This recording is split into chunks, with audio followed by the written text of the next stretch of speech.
B R Patil ಅವರು ಹಿರಿಯವರಿದ್ದಾರೆ, ನನ್ ಬಹಳ ಆತ್ಮೀಯರವರು, ಮೋಸ್ಟ್ ಸೀನಿಯರ್ ಲೀಡರ್ ಇದ್ದಾರೆ ಅವರು. ಅವ್ರು ಯಾವ ತರ ಇದ್ದಾರೆ ಅಂತ ನನ್ಗೂ ಅರ್ಥ ಆಗಿಲ್ಲ. ನಾನು ಮಾಧ್ಯಮದಲ್ಲಿ ನೋಡಿದೆ. ನಾನು ಎಲ್ಲ ತಮ್ಗೆಲ್ಲ ಗೊತ್ತಿದ್ದಂಗೆ ಈ ಮನೆಗಳು ಏನ್ ನಾವು ಹಿಂದಿನ ಸರ್ಕಾರದಲ್ಲಿ ಸಿದ್ದರಾಮಯ್ಯ ಅವರು ಮುಖ್ಯಮಂತ್ರಿ ಇರುವಾಗ 2013 ಹಿಡ್ಕೊಂಡು 2018 14,58,000 ಮನೆಗಳು ULB ಸ್ಕೀಮ್ ಅಲ್ಲಿ ಕೊಟ್ಟಿದ್ರು. 2013 ಹಿಡ್ಕೊಂಡು 2018 14,58,000 ಮನೆಗಳು ಕೊಟ್ಟಿದ್ರು. ಅದಾದ್ಮೇಲೆ ಸಮ್ಮಿಶ್ರ ಸರ್ಕಾರ ಬಂತು. ಅದಾದ್ಮೇಲೆ 4 ವರ್ಷ ಬಿಜೆಪಿ ಸರ್ಕಾರ ಬಂತು. ಅವರ ಅವಧಿಯಲ್ಲಿ 5,80,000 ಮನೆಗಳು ಕೊಟ್ಟಿದ್ರು. 5,080 ಮನೆ ಕೊಟ್ಟಿದ್ರು. ನಮ್ಮ ಸರ್ಕಾರ ಬಂದಾದ್ಮೇಲೆ ಆನ್ ಗೋಯಿಂಗ್ ಮನೆಗಳು 9.5 ಲಕ್ಷ ಆನ್ ಗೋಯಿಂಗ್ ಮನೆಗಳು ನಡೀತಾ ಇತ್ತು. ಇದು ಮನೆಗಳು ಕಟ್ಟಬೇಕಾದ್ರೆ 1,20,000 ರೂಪಾಯಿ 1,20,000 ನಾವು ಕೊಡ್ತೀವಿ. ಅಂದ್ರೆ ಅವರೇ ಕಟ್ಕೊಳ್ಳೋದು. ಅಂದ್ರೆ ಒಂದು 3 ಹಂತದಲ್ಲಿ ಅವ್ರಿಗೆ ದುಡ್ಡು ಕೊಡ್ತೀವಿ. ಪಾಯಾಗ 30,000 ಅಂತ, ಒಂದು ರೂಪ್ ಬಂದ್ರೆ ಇನ್ನೊಂದು 30,000 ಹಂಗೆ 3 ಹಂತದಲ್ಲಿ ಮನೆ ಕೊಡ್ತೀವಿ. ಈ 4 ವರ್ಷದಿಂದ ಹೊಸ ಮನೆ ಟಾರ್ಗೆಟ್ ಕೊಟ್ಟಿಲ್ಲ. ಕಾರಣ ಅಂದ್ರೆ ಮೊನ್ನೆನೂ ನಮ್ಮ ಸರ್ಕಾರ ಬಂದಾದ್ಮೇಲೆ ಮನೆ ಮುಖ್ಯಮಂತ್ರಿಗಳು ಮೊನ್ನೆನೂ ಬಜೆಟ್ ಅಲ್ಲಿ ನನ್ನ ಮನೆ ಮುಖ್ಯಮಂತ್ರಿಗಳು ಒತ್ತಡ ಮಾಡಿದೆ. ಇಲ್ಲ ಸರ್, MLA ಬಹಳ ಒತ್ತಡ ಇದೆ. ಮನೆಗಳು ಹಿಂದಿನ ಸರ್ಕಾರದಲ್ಲಿ ತಾವೇ ಇರುವಾಗ ಹೈಯೆಸ್ಟ್ ಮನೆಗಳು ಕೊಟ್ಟಿದ್ದು, ಈ ಮನೆಗಳು ಇಲ್ಲ, ಮನೆಗಳು ಬೇಕಂತ ಹೇಳ್ಬಿಟ್ಟು ಮನೆ MLA ಬಹಳ ಒತ್ತಡ ಆಗ್ತಾ ಇದಾರೆ ಅಂತ ಮನೆ ಮುಖ್ಯಮಂತ್ರಿಗೂ ಗಮನಕ್ಕೂ ತಂದೆ. ಮನೆ ಮುಖ್ಯಮಂತ್ರಿಗಳು ಬಜೆಟ್ ರಿವ್ಯೂ ಮೀಟಿಂಗ್ ಅಲ್ಲಿ, ಆಮೇಲೆ ನಾವೆಲ್ಲ ಬಜೆಟ್ ರಿವ್ಯೂ ಮೀಟಿಂಗ್ ಅಲ್ಲಿ ಕೂತ್ಕೊಂಡು ಏನ್ ನಾವು 1,20,000 ಕೊಡ್ತಾ ಇದೀವಿ, ಅದಕ್ಕೆ 3.5 ಲಕ್ಷ ರೂಪಾಯಿ ಮಾಡ್ಬೇಕು ಅಂತ ನಾನು ಬೇಡಿಕೆನ ಇಟ್ಟೆ ಮನೆ ಮುಖ್ಯಮಂತ್ರಿಗೆ. ಏನಕ್ಕಂದ್ರೆ 1,20,000 ಏನು ಆಗಲ್ಲ, 3.5 ಲಕ್ಷ ಕೊಡ್ಬೇಕು. ತಾವು ಪ್ರತಿ ವರ್ಷ ಏನ್ 3 ಲಕ್ಷ ಟಾರ್ಗೆಟ್ ಕೊಡ್ತಾ ಇದ್ರಾ, ಅದಕ್ಕೆ 1.5 ಲಕ್ಷ ಅರ್ಧ ಕೊಡಿ ಟಾರ್ಗೆಟ್, ಅಟ್ಲೀಸ್ಟ್ 3.5 ಲಕ್ಷ ಮಾಡಿ ಅಂತ ಮನೆ ಮುಖ್ಯಮಂತ್ರಿ ಗಮನಕ್ಕೆ ತಂದಿದೆ. ಮನೆ ಮುಖ್ಯಮಂತ್ರಿನೂ ಒಪ್ಕೊಂಡಿದ್ರು.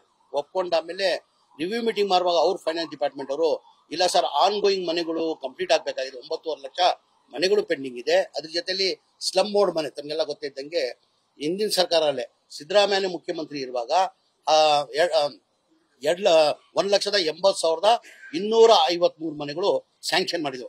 ಅದಾದ್ಮೇಲೆ ಸಮ್ಮಿಶ್ರ ಸರ್ಕಾರ ಬಂತು, ಬಿಜೆಪಿ ಸರ್ಕಾರ ಬಂತು, ಒಂದ್ ಮನೆನೂ ಸ್ಯಾಂಕ್ಷನ್ ಮಾಡಿಲ್ಲ, ಒಂದ್ ಮನೆನೂ ಕೊಡಕ್ ಸಾಧ್ಯ ಆಗಿಲ್ಲ, ಪೆಂಡಿಂಗ್ ಇತ್ತು. ಅದೇ ತರ ರಾಜೀವ್ ಗಾಂಧಿ AHP ಸ್ಕೀಮ್ ಅಂತ 47,860 ಮನೆಗಳು, ಅದು ಸೇಮ್ 7.5 ಲಕ್ಷ ರೂಪಾಯಿ ಆಗ್ತದೆ. ಮನೆಗಳು ಕಂಪ್ಲೀಟ್ ಆಗಿಲ್ಲ. ನಮ್ ಸರ್ಕಾರ ಬಂದಾದ್ಮೇಲೆ ನಾನ್ ಮಂತ್ರಿ ಆದ್ಮೇಲೆ ಮನೆ ಮುಖ್ಯಮಂತ್ರಿ ಗಮನಕ್ಕೆ ತಂದೆ. Sir, Rajiv Gandhi AHP scheme ಅಲ್ಲಿ ಮತ್ತೆ ಸ್ಲಮ್ ಬೋರ್ಡ್ ಅಲ್ಲಿ 1,80,000 ಹಿಂದಿನ ಸರ್ಕಾರದಲ್ಲಿ ತಾವೇ ಮುಖ್ಯಮಂತ್ರಿ ಇರುವಾಗ ಈ ಮನೆಗಳು ಸ್ಯಾಂಕ್ಷನ್ ಮಾಡಿರೋದು. ಈ ಬಡವ್ರು ದುಡ್ಡು ಕೊಡಕ್ ಸಾಧ್ಯ ಆಗಲ್ಲ. ಒಂದ್ ಮನೆ ಕಟ್ಬೇಕಾದ್ರೆ 7.5 ಲಕ್ಷ ರೂಪಾಯಿ ಆಗ್ತದೆ. 7.5 ಲಕ್ಷದಲ್ಲಿ ಕೇಂದ್ರ ಸರ್ಕಾರ ಅವರು ಪ್ರಧಾನ ಮಂತ್ರಿ ಆವಾಸ್ ಯೋಜನಾ ಅಂತ ಹೇಳ್ಬಿಟ್ಟು 1.5 ಲಕ್ಷ ಕೊಡ್ತಾರೆ. ಅದಕ್ಕೆ 18% GST ಹಾಕಿ 1,32,200 ರೂಪಾಯಿ ವಾಪಸ್ ತಗೊಳ್ತಾರೆ. ಅಂದ್ರೆ 1.5 ಲಕ್ಷ ಕೊಡ್ತಾರೆ. GST ಆಗ್ಬಿಟ್ಟು ಬಡವ್ರ ಮನೆಗೆ 1,32,200 ವಾಪಸ್ ತಗೊಳ್ತಾರೆ. ನಾನು ಬಹಳ ಸತಿ ಅಸೆಂಬ್ಲಿಯಲ್ಲಿ ಬಿಜೆಪಿ ಸ್ನೇಹಿತರಿಗೆ ಹೇಳಿದೀನಿ, ಕೇಂದ್ರದಲ್ಲಿ ನಿಮ್ದೇ ಸರ್ಕಾರ ಇದೆ, ನಿಮ್ ಸರ್ಕಾರ ಇಟ್ಕೊಂಡು ನೀವು ಈ GST ಬಡವ್ರ ಮನೆಗೆ ಹಾಕದ್ ಬೇಡ, ದಯಮಾಡಿ ಹೇಳಿ GST ಹಾಕದ್ ಬೇಡ ಅಂತ ಬಹಳ ಸತಿ ನಾನೇ ಕೇಳ್ಕೊಂಡಿದ್ದೀನಿ ಮಾನ್ಯ ಬಿಜೆಪಿ ಸ್ನೇಹಿತರಿಗೆ. ಹಾಗಾಗಿ 7.5 ಲಕ್ಷಕ್ಕೆ ಕೇಂದ್ರ ಸರ್ಕಾರದಿಂದ 1.5 ಲಕ್ಷ ಕೊಡ್ತಾರೆ, ರಾಜ್ಯ ಸರ್ಕಾರದಿಂದ 1,20,000 ಜನರಲ್ ಕೊಡ್ತಾರೆ, SC ST ಇದ್ರೆ 2 ಲಕ್ಷ ಕೊಡ್ತಾರೆ. ಅವರೇಜ್ ತಗೊಂಡ್ರೆ ನಾವು 1.5 ಲಕ್ಷ ಹಾಕೊಳ್ಳಿ. 1.5 ಲಕ್ಷ ಕೇಂದ್ರ ಸರ್ಕಾರ, ರಾಜ್ಯ ಸರ್ಕಾರದ 1.5 ಲಕ್ಷ. 7.5 ಲಕ್ಷದಲ್ಲಿ 3 ಲಕ್ಷ ಹೋದ್ರೆ ಎಷ್ಟು ಉಳಿತದೆ? 4.5 ಲಕ್ಷ. ಬೆನಿಫಿಷಿಯರಿ ಎಲ್ಲಿಂದ ಕೊಡಕ್ ಸಾಧ್ಯ? ಟೋಟಲ್ ಬೆನಿಫಿಷಿಯರಿ ಪೇಮೆಂಟ್ ಬರ್ಬೇಕಾಗಿತ್ತು ಸ್ಲಮ್ ಬೋರ್ಡ್ಗೆ 7,400 ಕೋಟಿ, ಒಟ್ಟಾಗಿ 1,80,253 ಮನೆಗೆ ಬೆನಿಫಿಷಿಯರಿ ಪೇಮೆಂಟ್ ಕೊಡ್ಬೇಕಾಗಿತ್ತು 7,400 ಕೋಟಿ. ಅದೇ ತರ ರಾಜೀವ್ ಗಾಂಧಿ ಇದ್ದು 47,860 ಮನೆಗಳದು 2,100 ಕೋಟಿ, ಏನೇ ಒಟ್ಟಾಗಿ 9,500 ಕೋಟಿ ನಮ್ ಬೆನಿಫಿಷಿಯರಿ ಪೇಮೆಂಟ್ ಬರ್ಬೇಕಾಗಿತ್ತು. ಬೆನಿಫಿಷಿಯರಿ ಪೇಮೆಂಟ್ ಬಂದಿರೋದು ಎಷ್ಟು? 8 ವರ್ಷದಲ್ಲಿ ಬರೇ 310 ಕೋಟಿ ಬಂದಿತ್ತು.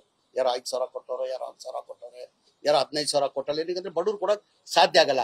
ನನ್ ಗಮನಕ್ಕೆ ಬಂದಾದ್ಮೇಲೆ, ನಾನ್ ಮಂತ್ರಿ ಆದ್ಮೇಲೆ ನಾನು ಹೆಂಗಪ್ಪ ಮನೆ ಮುಖ್ಯಮಂತ್ರಿಗಳಿಗೆ ಹೋಗಿ ಹೇಳೋದಿದ್ದು, ಏನಕ್ಕಂದ್ರೆ 9,000 ಕೋಟಿ ದೊಡ್ಡ ದುಡ್ಡು ಆಗ್ತದೆ.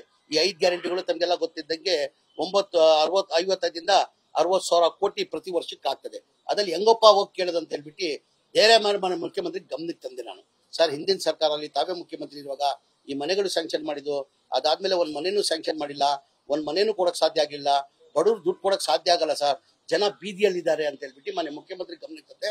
ಮನೆ ಮುಖ್ಯಮಂತ್ರಿಗಳು 4-5 ರಿವ್ಯೂ ಮೀಟಿಂಗ್ ಮಾಡಿ ನೀನ್ ಹೇಳ್ತಾರ ಸತ್ಯ ಹಾಕೋಣ ಅಂತ ಹೇಳ್ಬಿಟ್ಟು ಮನೆ ಮುಖ್ಯಮಂತ್ರಿಗಳು 2024 ಸೂಚನೆ ಕೊಟ್ಟಿ, ಹೌದು ಬಡವ್ರ ಕಷ್ಟದಲ್ಲಿದೆ, ಅವ್ರು ಕೊಡಕ್ ಸಾಧ್ಯ ಆಗಲ್ಲ, ಈ ನಾವೇ ದುಡ್ಡು ಕೊಡುವ ಮನೆಗಳು ಕಂಪ್ಲೀಟ್ ಮಾಡ್ಬೇಕಂತ ಹೇಳ್ಬಿಟ್ಟು 2024 ಕ್ಯಾಬಿನೆಟ್ ತಂದು ಅಪ್ರೂವ್ ಮಾಡಿ 500 ಕೋಟಿ ಬಿಡುಗಡೆ ಮಾಡಿದ್ದಕ್ಕೆ 36,789 ಮನೆಗಳು ನಾವು ಮಾರ್ಚಲ್ಲಿ ಕೊಟ್ವಿ ವರ್ಷ.